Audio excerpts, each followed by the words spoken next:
Well, Caleb, you've got some very exciting news to share. Thank you. Yes, very excited to announce that I've signed on with the club until 2034.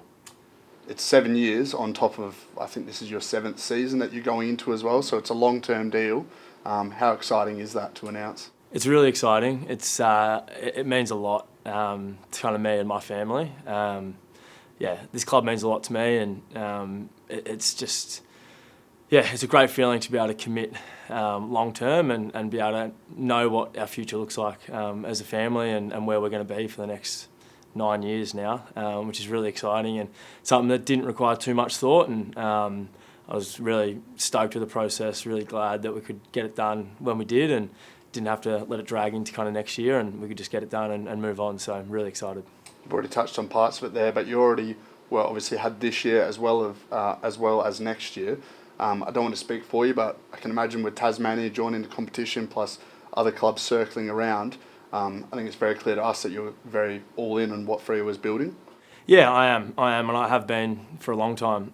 So that's why, like I said, it didn't require too much thought. But like you said, there's always those opportunities to look elsewhere, and to be honest, we didn't really entertain too many of those. And once we started the process with Wolsey and the club, it was pretty clear that we weren't too far apart and we were able to get the deal done pretty quick, which is great. And I was just, like I said, I'm really grateful for the process that we went through with the club. They were great to deal with, and I didn't expect anything else, but it was a great process and really enjoyable for Chloe and I to then look at the end and kind of look at each other and say, yeah, we're committing a long time to this club, and something that, like I said, was pretty easy because of how much they've given us, and now it's my turn and our turn to give back to the footy club, which I'm excited about. It obviously takes a whole list, but a couple of guys I want to touch on. Hayden Young, 2033, Andy Brayshaw, great mate, 2031, Tracy, McVee, Voss, Darcy, all 2030, then a number of guys also signed till 2029.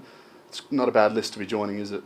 No, it's not. It's very, very exciting. Like that's one of the parts that gets me going in the morning, is the passion and the excitement those guys and such a big group of our cohort at the moment have for this footy club. And you don't commit that long to a footy club if you don't have an emotional and a really strong investment with that. And that's what I feel the most. I feel that emotional, strong love for this footy club, and I know a lot of those guys do too. So that's kind of how I'm wired, and I know how a lot of those guys are too. So it's really exciting and something that sitting here now before it's been announced, I've told Youngie and Andy is the two guys I've told, and we've had these conversations kind of before both of those two signed, and about the possibility of what that looks like, because we're all so close, and you kind of don't want to.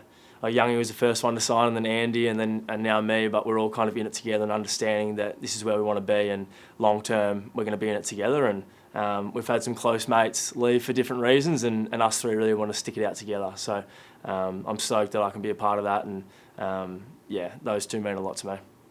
Talk a bit about that genuine connection as well. I heard you talking on the new podcast, the club podcast, The Build, that you're doing at the moment, where you spoke about moving over here as a young Victorian boy, COVID and the likes all happening, and not just yourself being embraced, but your now wife Chloe also really being embraced and meant to feel like part of the Freo family. How much has that helped you guys, commit to staying over here? Yeah, it's one of the biggest reasons we're here. If we didn't feel that connection and that value and that belonging to a place, it's really hard to see how you can commit long term to somewhere that you don't feel that pull to. And we've felt that for a long time. And I know how I felt when I first moved over, and family's a word, but the way that this club acts from the top down, from Garlo to Joey now to JL, and then all the players, you are treated as part of a family, and the fans are a big part of that as well. And it's something that I felt from the moment I walked in the door, from the moment I got drafted. And it's not just me, it's my family, my mum and dad, and my two brothers, and the way they're made to be made feel part of it. And then Chloe, when she moved over, she was 19, had no connections over here. Not just the partners of the players, the way that they made her feel, but also the players, the staff. They go above and beyond to make them, the partners of players and the families, feel a part of it. And that's something that I guess goes unrecognised a little bit. They have to deal with a lot. They deal with our shit a lot as players. They see our worst, they see our best. We're away every 2 weeks for a couple of nights, and so to have them feel a part of the whole journey is really special and a big part of the reason why I signed. That's absolutely great to hear, mate. We love that. Talks a bit about that, the club podcast. It's a bit of a different one. We're really getting into it's quite fascinating to listen to the mindset and the preparation as you build towards a season. How have you sort of felt while doing these voice memo clips, and do you reflect on them a bit? Yeah, I do, and I think I'm really enjoying it, and I hope people kind of get to know me for being a bit of a weirdo that I am, a little bit different, but I'm really enjoying being able to give people that insight to the way I think and who I am, but also use it as a bit of a reflective part of the pre-season as well, and be able to chat with Brett about it and kind of use it as a way to, like I said, reflect on the past week, the past 2 weeks, what's happened, really dive into different individuals within the team and give the fans an insight into our team, my teammates, and what kind of people they are, as well as what kind of competitors and athletes and professionals they are. So that's what I'm really enjoying, and also giving the fans an insight into the way that this club runs, and that inside kind of scoop that they often wouldn't be privy to. So yeah, it's great. I hope it's been received well, but I'm really enjoying it. And talk about that preparation, mate. We're only 30 odd days away now from our opening game. I guess as a player of your quality, I know you're not one to ever want to stay stagnant. You're always looking to evolve. What does that sort of look like for you, or what has been evolved this pre-season? I think as a group we're at a good point right now, and we're kind of in a space where we're really excited for that next build, where we've got one more intra-club and then we've got a couple opposition. So once you come around to opposition, you really get a test of where you're at, and then obviously round one's the real test, and you don't really know where you're at until then. So that's why the anxiety and the butterflies really get going pre-round one, because that unknown's real. So I'm excited by that, but I think where we're at now, we're in a good space to be able to build over the next month. And individually for me, it's been a big focus on how I can kind of bring more of myself to the team and how I can contribute in other ways than what I have in the past. So whether that's playing different roles, whether that's impacting more with ball in hand, whether that's some defensive running patterns, all those things that contribute to a team performance and a win and a solid kind of midfield performance for our group, that don't necessarily involve me having the footy in my hands, is something that I'm trying to focus on, and that'll allow me to then, I guess, bring more of myself to the game and value more things than just clearances and getting my hands on the footy, which the outside world might not appreciate as much, but in the four walls I know they do. So that's been a big focus, and also just continuing to grow on my weapons. So understanding my game really in depth now around where it starts, and that's the physicality and the contested side of the game for me, and just continuing to make sure I'm really ready to go in that space, which I'm excited for. We can't wait, certainly. Just the last couple, do you think at the end of last year, had the taste, had it all ripped away, and we know how raw and hard that was for the whole group, how much do you think that has driven the club this year?